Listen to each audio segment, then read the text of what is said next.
Muy bien. Bueno, estábamos hablando que aquellos que son de Dios se apartan de la iniquidad. El pecado de iniquidad es, en general, poner en lugar de Dios a cualquier persona o cualquier cosa o cualquier institución humana. Nadie puede poner otro fundamento que el que está puesto. La iniquidad, apártese de iniquidad. Pero de una manera más específica, saben ustedes que la iniquidad está marcada en los primeros 3 mandamientos. El primer mandamiento en la ley de los 10 mandamientos de la ley de Moisés dice: no tendrás dioses ajenos delante de mí. El Dios de la Biblia, el Dios de las Escrituras, el Dios que se reveló a través de su Hijo Jesucristo, el que nos habla del Padre y del Hijo por el Espíritu Santo. Él se llama como el único Dios verdadero, y les dijo a su pueblo: no tendrás dioses ajenos delante de mí, porque yo soy tu Dios. Y el segundo mandamiento dice: no te harás imagen de ninguna cosa que está en el cielo, en la tierra y debajo de la tierra. No te inclinarás a ellas, no las honrarás, porque yo soy un Dios fuerte y celoso, que visito la maldad de los padres sobre los hijos hasta la 3ª generación de los que me aborrecen. Entonces, en el tercer mandamiento tenemos: no tomarás el nombre de Jehová tu Dios en vano. No lo usarás en vano, porque Dios no dará por inocente a aquel que tomare su nombre en vano. Bueno, toda esa displicencia para creer según un libre pensamiento, según una interpretación personal, estos 3 mandamientos están acotando lo que es la iniquidad.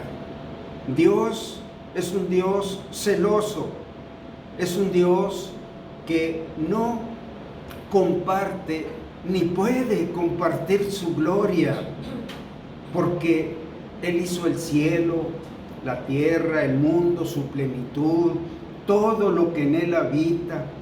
No hay un Dios verdadero aparte de Él. Entonces, Él es nuestro Creador. Él es el que nos da la vida, el aliento y nos da todas las cosas.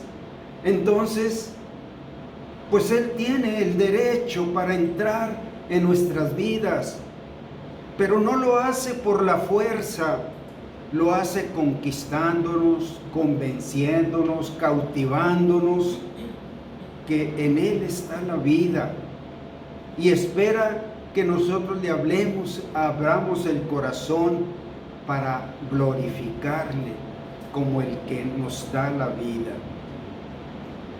Entonces, la iniquidad es lo que enseñaba aquella mujer que se decía profetisa: fornicar y comer de lo sacrificado a los ídolos, ofrecer culto, y sacrificio a los ídolos.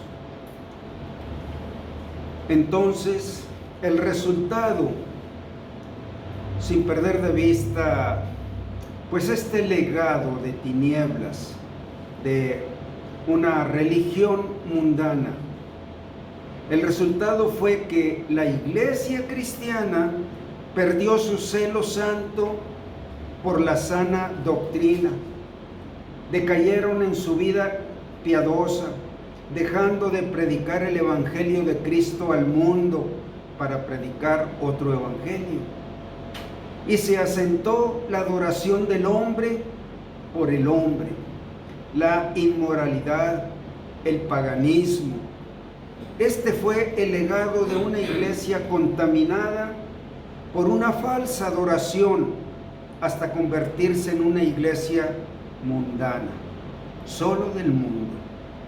Perdió de vista su misión para la que Cristo la envió al mundo. Ustedes son la sal de la tierra. Y si la sal se desvaneciere, como sucedió, no sirve más para nada, sino para tirarse y ser hollada o pisoteada por los hombres. Eso lo perdió. Ustedes son la luz del mundo, una ciudad asentada sobre el monte de Sión, el monte de Dios, el monte donde vendrá el Señor Jesucristo, el monte donde Él ascendió al cielo, y yo establecí mi iglesia sobre ese monte. Entonces, una ciudad asentada sobre un monte no se puede esconder, porque no se enciende una luz para ponerla debajo del almudo de la mesa, sino se pone en el candelero para que alumbre. Bueno, la iglesia fue perdiendo, cediendo, entregando sus vidas para que la sal no se mostrara. Hemos dicho que la sal era un medio muy conocido que detenía la corrupción de los alimentos, sobre todo de la carne. Era un preservador natural poderoso. Así son ustedes. Ustedes son la sal de la tierra que guarda que este mundo no se corrompa. Pero si la sal se desvaneciere, no sirve más para nada, sino para ser echada fuera y ser hollada por los hombres. Bueno, la iglesia fue cediendo, dejando, apagándose. Una iglesia mundana representa una iglesia sin la sal de la tierra y sin ser la luz del mundo. Una iglesia mundana anuncia un falso reino de Dios en el cual se permite la corrupción, los placeres carnales y la maldad que sale del corazón del hombre, justificándose con la normalidad de ser un ser humano. Todos somos humanos. Bueno, ¿qué esperas? Es que pues todos somos pecadores, y es una justificación para vivir en la corrupción.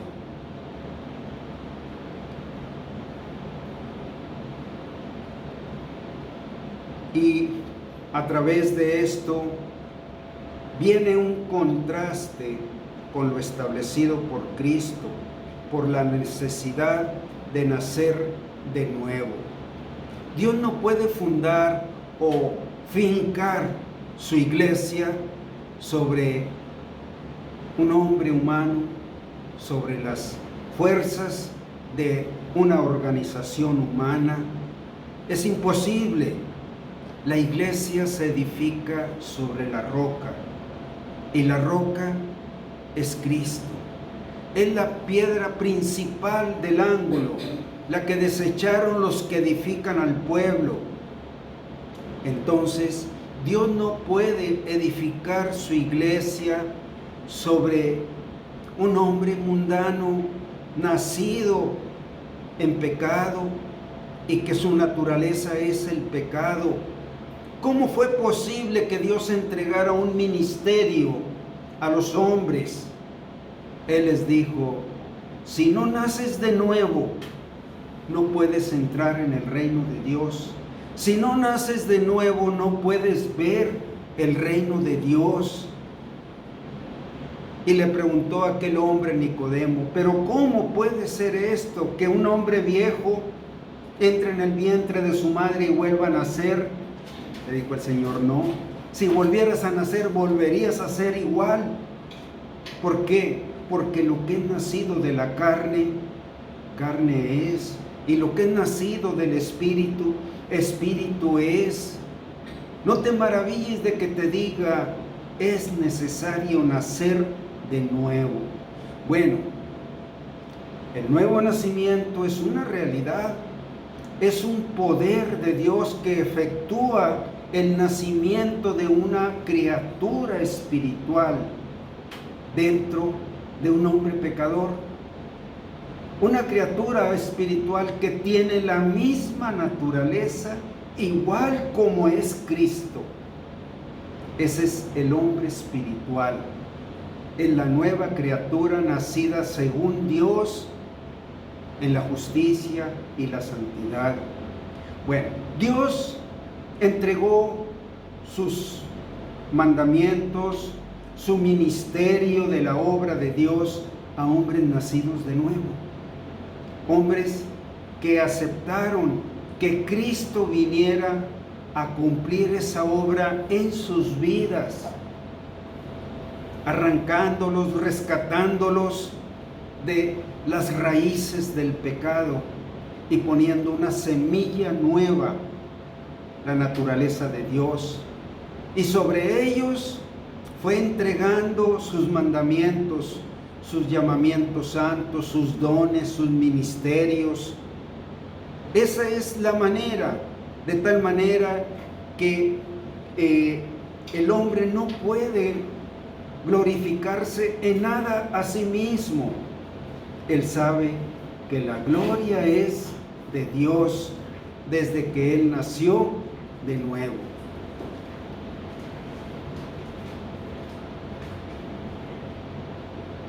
Y en Juan 3, 19 al 21, que es la contraparte o el contraste, ¿por qué Dios reprueba, condena el pecado donde esté? Y dice en Juan 3:19, porque en Juan 3:18 dice, porque no envió Dios al mundo para condenar al mundo. Él no vino como juez, Él no vino a condenar al mundo, sino para que el mundo se salve por Él. Y continúa diciendo, y esta es la condenación, que la luz vino al mundo, y los hombres amaron más las tinieblas que la luz. ¿Por qué? Porque sus obras eran malas. Porque todo aquel que hace lo malo aborrece la luz y no viene a la luz para que sus obras no sean reprendidas. Mas el que practica la verdad viene a la luz para que sea manifiesto que sus obras son hechas en Dios. Bueno, esta es la corriente de cambiar la fe cristiana por un cristianismo. Permanecer, ¿verdad?, en unas obras que son malas, unas obras que Dios no encargó, unas obras que es un falso mensaje, una predicación que no es la predicación que el Espíritu Santo transmite, fundándose en la persona de Cristo. Entonces, cuando esta contaminación fue oscureciendo, apagando aquel celo, aquel efecto, aquella presencia de la iglesia de Cristo, eran los mismos hombres que no supieron cuándo ya ellos estaban en las tinieblas completamente, perdieron la luz. Fue entonces que los falsos maestros empezaron a proliferar enseñando un cristianismo sin la santidad de Dios, sin la piedad que Cristo transmitió a su iglesia. Enseñaron un cristianismo que fue fundado sobre las buenas obras del hombre, ocultando que la gracia de la obra de Cristo en la cruz y el poder de su resurrección por el Espíritu Santo es lo que necesita el pecador para convertirse en su corazón para recibir el perdón de pecados y para su entrada al reino de Dios. Se fue ocultando, dejándolo. Esto no le agrada a las personas. Esto los aleja. Ellos no quieren saber de esto. Bueno, también esto pone en contraste lo que es el corazón de Dios y lo que es el corazón del hombre. Aquí en Primera de Juan 1, del 1 al 4, hay un maravilloso pasaje que, bueno, el apóstol Juan, quien escribió el libro de Apocalipsis, escribió esta primera epístola y empieza diciendo en Primera de Juan 1:1, lo que era desde el principio. Vámonos al principio. ¿Cómo era en el principio? Lo que era desde el principio, lo que hemos oído, lo que hemos visto, lo que hemos contemplado con nuestros ojos y palparon nuestras manos tocante al verbo de vida, porque la vida fue manifestada y la hemos visto y la anunciamos, la vida eterna, la cual estaba con Dios o con el Padre y se nos manifestó. Está hablando de Cristo, lo que vimos, lo que oímos, lo que palparon nuestras manos tocante al verbo de vida, el Cristo. Eso es lo que les anunciamos, para que también ustedes tengan comunión con nosotros, pero nuestra comunión principal es con el Padre y con su Hijo Jesucristo. Este es el fundamento, este es el legado que dejó el Señor a los apóstoles. Lo que habían visto, lo que habían palpado, lo que contemplaron tocante al verbo de vida, porque la vida fue manifestada y la hemos visto. Bien, entonces, esto es el fundamento, esto es el principio, esto es lo que se anuncia, esto es lo que Cristo mandó a los apóstoles que fueran por todo el mundo. Pero lamentablemente esto fue decayendo más y más hasta que en el siglo VI vino una definición. Empezamos a hacer mención que a partir del siglo IV empezó una decadencia muy marcada, muy definida, pero esa decadencia fue convirtiéndose en unas tinieblas completas, ausente el mensaje de Dios, el testimonio de Dios, la doctrina de Dios. A partir del siglo VI vino una definición en la sociedad civilizada y en la no civilizada también. Hablamos de el mundo civilizado, el mundo que comprendía el Imperio Romano, que había dominado las principales naciones y ciudades del mundo civilizado. Entonces, en ese mundo civilizado, pero hubo otras naciones que todavía no llegaba a la civilización que implementó y estableció y fundó fuertemente el Imperio Romano. Entonces fue que lo que definió, bueno, ellos manifestaron lo que cada uno quería en su corazón. Querían una civilización sin Dios, el Dios de la santidad, sin el Dios de la verdad, el Dios de la justicia, el Dios del perdón, el Dios de la gracia, sin el Dios del amor, etc. Este Dios no lo querían.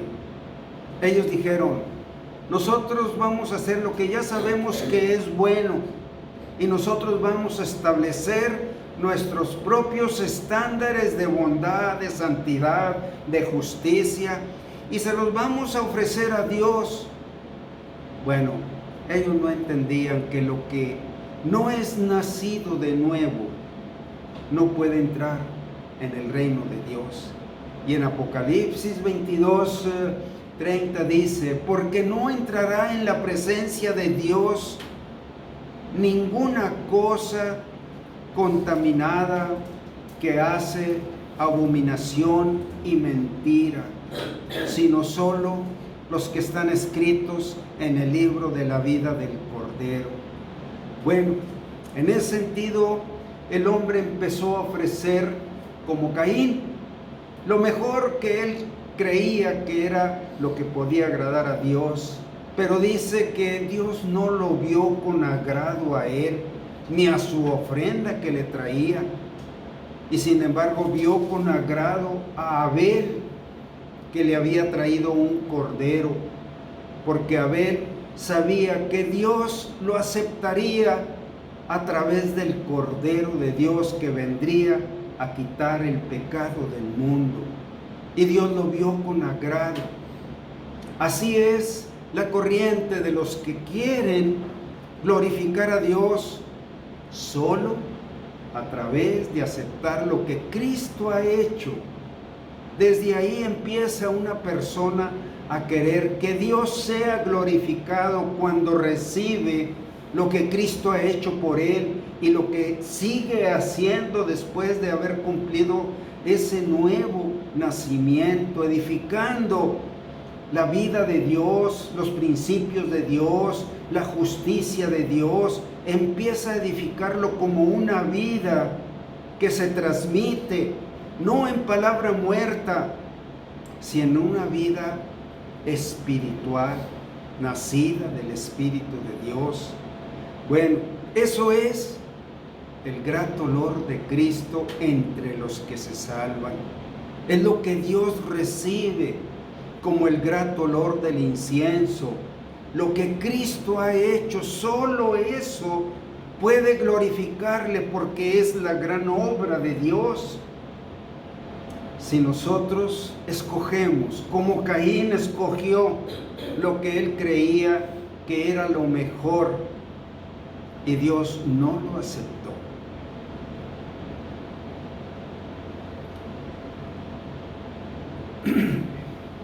Pero, ¿qué es lo que dice la Biblia respecto a lo que es nacido del Espíritu de Dios? Bueno, cuando Dios pone su Espíritu en aquellos que le han recibido, dice, el fruto del Espíritu es amor, un amor producido por el Espíritu de Dios. Es gozo, producido por el Espíritu de Dios. Es paz, es paciencia, es benignidad, bondad, fe, mansedumbre, templanza. Contra tales cosas no hay un decreto que pueda mandar, porque eso es fruto del Espíritu Santo. Bueno, en ese sentido empezamos a tener en nuestro corazón una fuente de agua que salta para vida eterna. Todo esto que produce el Espíritu en el corazón de una persona glorifica a Dios. Lo que Él produce con su amor, con su paz, con su gozo, con su bondad, con su mansedumbre, lo que Él produce es lo que le glorifica, porque solo esto tiene comunión con la santidad de Dios. Y sin embargo vemos la fuente del corazón del hombre natural, lo que sale de su corazón, y dice en Marcos 7:20 al 23, el Señor pronunció estas palabras, pero decía que lo que del hombre sale, eso contamina al hombre, porque de dentro del corazón de los hombres salen los malos pensamientos, todo la trama, la tergiversación de la verdad, la, ¿cómo decir?, la falsedad de la justicia, una fe fingida, una piedad con apariencia. Son iniciativas o son malos pensamientos, y estos pensamientos salen del corazón del hombre. Los adulterios empiezan en el corazón del hombre, las fornicaciones, los homicidios empiezan en el corazón del hombre, los hurtos, las avaricias, las maldades, el engaño, la lascivia, la envidia, la maledicencia, personas tan maldicientas, ¿verdad? Bueno, eso sale del corazón del hombre. Cada maledicencia que nosotros conocemos como maldiciones, bueno, siempre están marcadas por una ofensa, por un mal, un perjuicio hacia alguien, que se pronuncian aquellas maledicencias. La soberbia, la insensatez, todas estas maldades de dentro del corazón salen y contaminan al hombre. Por eso no le podemos ofrecer nada. Caín estaba lleno de estas cosas, de sus malos pensamientos, y lo vemos plasmado porque él asesinó a su propio hermano, solamente porque él había agradado a Dios, y tuvo un celo asesino. Bueno, él no fue un impulso, fue algo premeditado. Dice la Biblia que lo invitó a salir al campo y lo mató. Bueno, esto es los malos pensamientos. Por eso, si no naces de nuevo, no puedes entrar en el reino de Dios. No puede nacer de tu corazón las cosas que son santas, que solo provienen de Dios.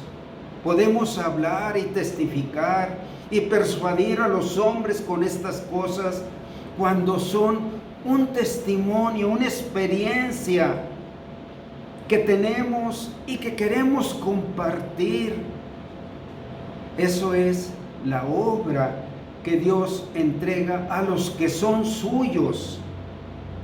Será un instrumento útil, santificado, dispuesto para toda buena obra.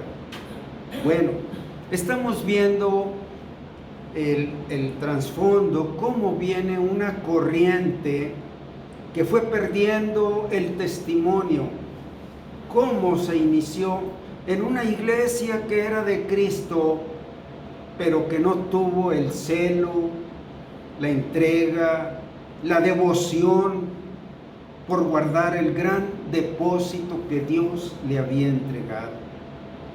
Y eso es importante traerlo a nuestros días.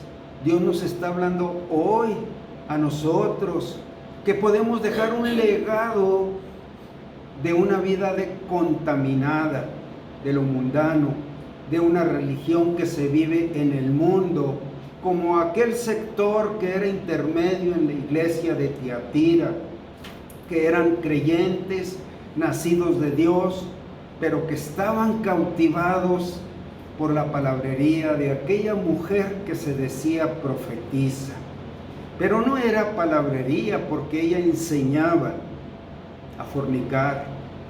Eran prácticas seductivas, persuasivas, que llevaban a esta parte de los creyentes que no tenían sus ojos en lo que era la verdad de Dios, en lo que era la santidad de Dios.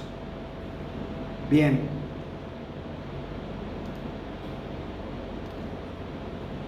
entonces, desde el siglo VI hasta el siglo XVI, fueron 1000 años. Empecé a hablar en esta parte que desde el siglo IV empezó aquella decadencia, aquella oscuridad, pero a partir del siglo VI hasta el siglo XVI fueron 1000 años que han sido llamados la Edad Oscura, o el milenio del oscurantismo, el milenio del demonio, lo que también denomina la historia la Edad Media.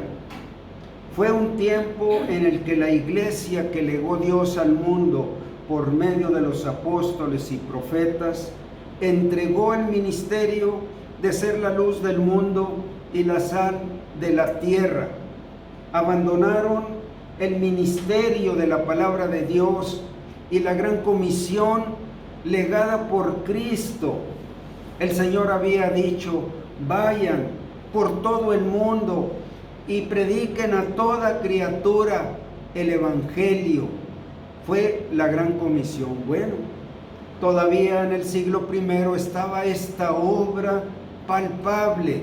La iglesia estaba cumpliendo ese cometido, pero fueron decayendo, fueron permitiendo cosas en sus vidas como prácticas normales. También una gran comisión que el Señor entregó y legó como mandato a la iglesia, a los líderes de la iglesia. Él les dijo en Mateo 28, del 18 al 20, toda potestad me es dada en el cielo y en la tierra. No hay nada ni nadie que me pueda detener. Por eso yo los envío. Vayan a todas las naciones, hagan discípulos, enséñenles las cosas que yo les he mandado, bautícenlos en nombre del Padre, del Hijo y del Espíritu Santo, y enséñenles todo lo que yo les he enseñado, y yo estoy con ustedes todos los días hasta el fin del mundo. Bueno, aquí está estableciendo que el poder para esta obra es de Dios. Y también está estableciendo que esta obra es de Dios. La obra de llevar el Evangelio a todo el mundo. La obra de hacer discípulos como aquella primera generación que el Señor hizo y dejó. Y la primera generación hicieron una segunda generación de discípulos y fueron celosos en su cumplimiento, pero ellos fueron dejándolo y abandonándolo hasta que se convirtió en un legado de tinieblas. ¿Qué fue lo que pasó? ¿Venció Satanás a Dios? No. Muchos se salen por esa puerta falsa. ¿Venció Satanás a Dios? ¿Pudo más Dios? ¿Pudo más Satanás que Dios? No. Lo que pasó es que Satanás venció el corazón del hombre. Esto fue lo que él venció. Miren, desde que Adán y Eva pecaron, se estableció una lucha terrible entre el reino de Dios y el reino de Satanás. Antes de que ellos pecaran, no había pecado en el mundo, pero una vez que ellos pecaron, se estableció una lucha. ¿Quién ganaría el corazón del hombre? ¿Quién lo cautivaría? Si Dios, con la luz, con la verdad, con la santidad, con el amor, o si Satanás, con un falso paraíso fundado sobre mentira y sobre maldad, sobre engaño, sobre corrupción. Bueno, Satanás venció el corazón del hombre, no a Dios, porque el Evangelio volvió a resurgir a partir precisamente del siglo VI. Entonces, sucedió lo que dice, vamos a leer Génesis 3 y vamos a ver cómo Satanás venció el corazón del hombre. En un sentido, Dios quiso mostrar que si el hombre habría de ser fiel y obediente, él tenía que usar su libre albedrío. Y cuando usara su libre albedrío, Dios estaría con él, como les dijo el Señor a sus apóstoles: he aquí, yo estoy con ustedes todos los días, tengo toda la potestad. Pero si Dios no tiene tu corazón, el hombre tú no puedes tener el poder, la autoridad de Dios. Y miren, aquí está plasmado lo que pasó desde aquellos días, sigue pasando. ¿Es más poderoso el mal que el bien? ¿Es más poderoso Satanás que Dios? No. Lo que pasa es que el hombre es una disputa entre Dios y Satanás. Se están disputando a quién quiere seguir. Y veamos esta obra que está plasmada aquí en Génesis 3:1 hasta el 6:7. Pero la serpiente era astuta. Este Satanás en una serpiente, hablando a través de ella y persuadiendo y acercándose a la primer pareja, Adán y Eva. La serpiente era astuta más que todos los animales del campo que Jehová Dios había hecho, la cual dijo a la mujer: con que Dios os ha dicho, no comáis de todo árbol del huerto. Aquí está la disputa, con que Dios, como diciendo, Él los tiene atrapados.